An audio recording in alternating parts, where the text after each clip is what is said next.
Nobody knows what rock bottom truly is until they hit it. Being abruptly fired from a job you've worked at for the past 10 years, then catching your girl cheating on you with your replacement makes a man think. Hell, my student loans aren't even paid off yet. What a shit show this life is. After a rather boozy night that consisted of sending about 4 dozen resumes and horrendously written cover letters, I passed out.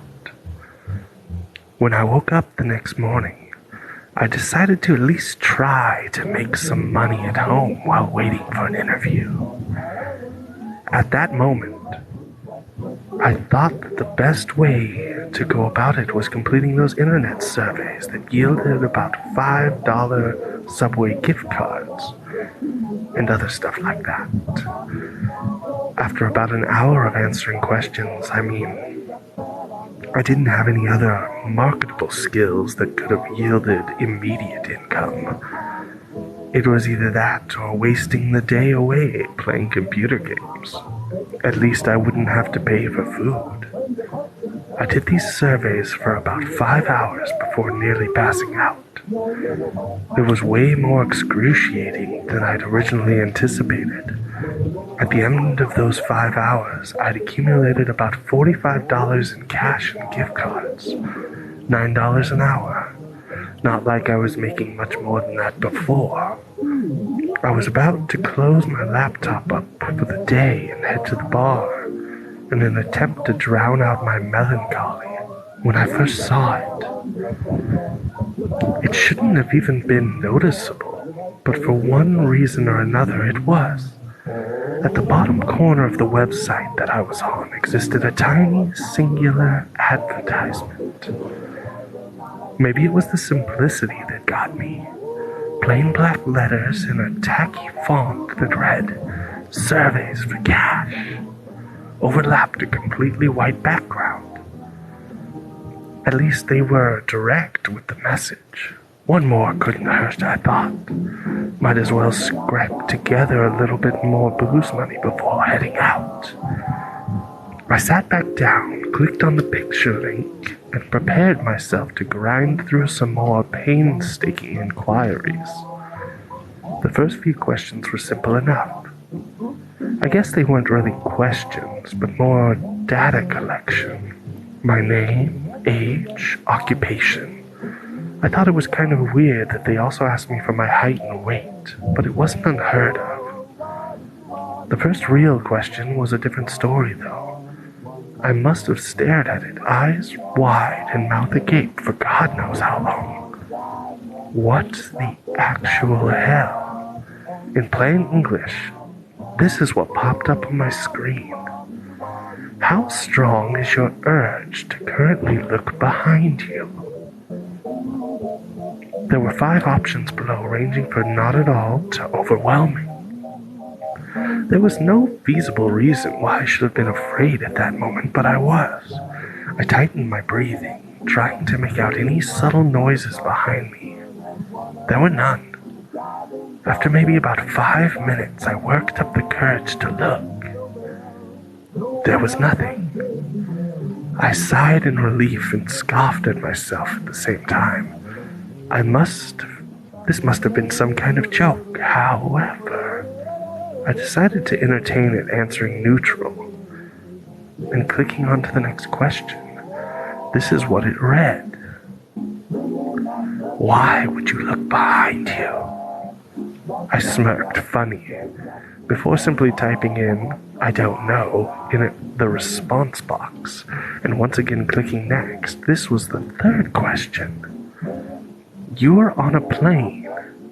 Apart from you, there is only one other passenger who is sitting somewhere behind you. At some point, you get up to go to the washroom and find that the man is gone. You check to see if he is in the only bathroom on the plane, but he isn't. What do you do? Again, I must have stupidly stared for nearly 10 minutes. Was this some kind of obscure personality test? I mean, it must have been, right? Right. I put the same answer in that I used for the last question. I don't know. It was true. I didn't know. How was I supposed to answer this? I clicked next again. Now, more intrigued than anything, the fourth question went like this. You wake up in the woods unfamiliar to you. It's nighttime, and the moonlight provides you with only slight visibility.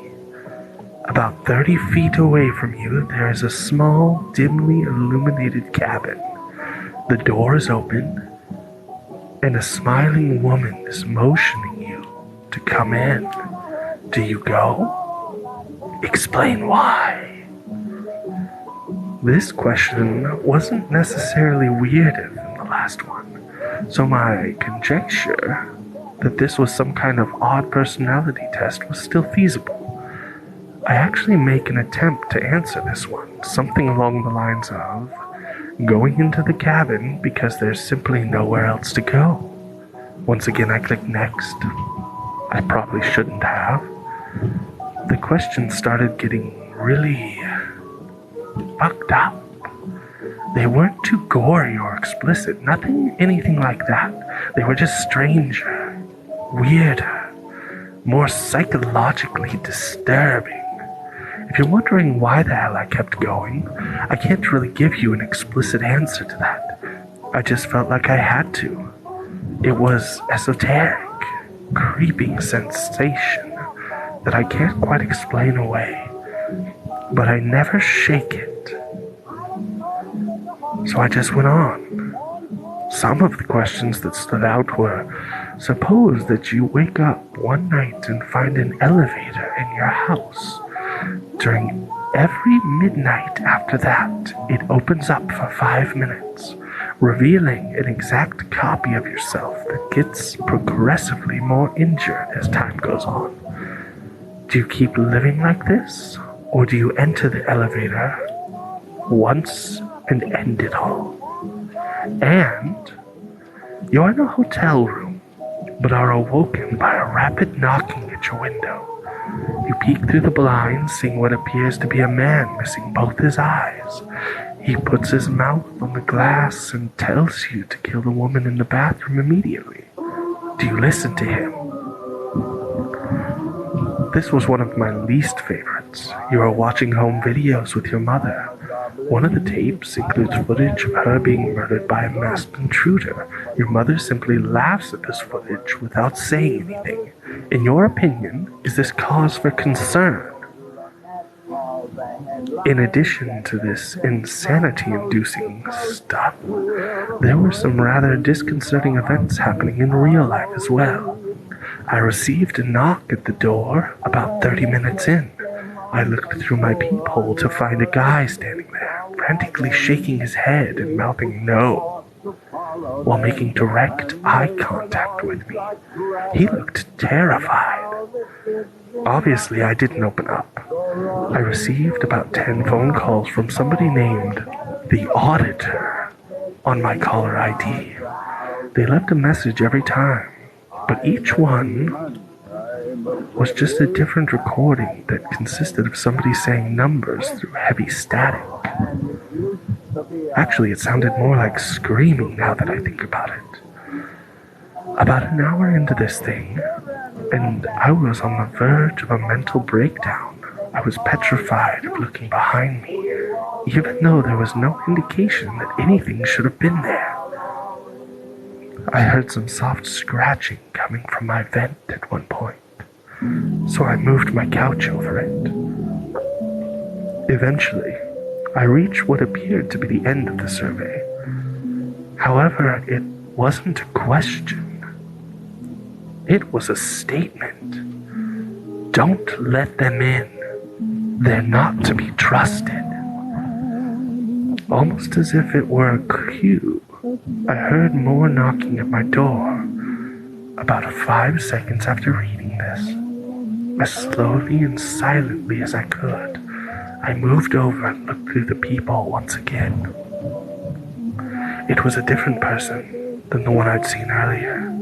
She was a woman, looking to be in her mid-20s. She was wearing a thick blazer despite it being around 90 degrees Fahrenheit outside. She was also wearing sunglasses, so I could never really tell where she was actually looking. She eventually took a piece of paper out of her pocket and slipped it under the door. I looked down and it read, "It's lying. Leave your apartment immediately." It's been about a half hour since I can't bring myself to look at the computer screen nor at the woman outside. She's still there. I can see the shadows of her feet underneath my door. I heard my bedroom window open a few minutes ago, but I've since jammed the door shut with a chair. I can hear some kind of distorted muttering coming from behind it now. Maybe rock bottom wasn't so bad.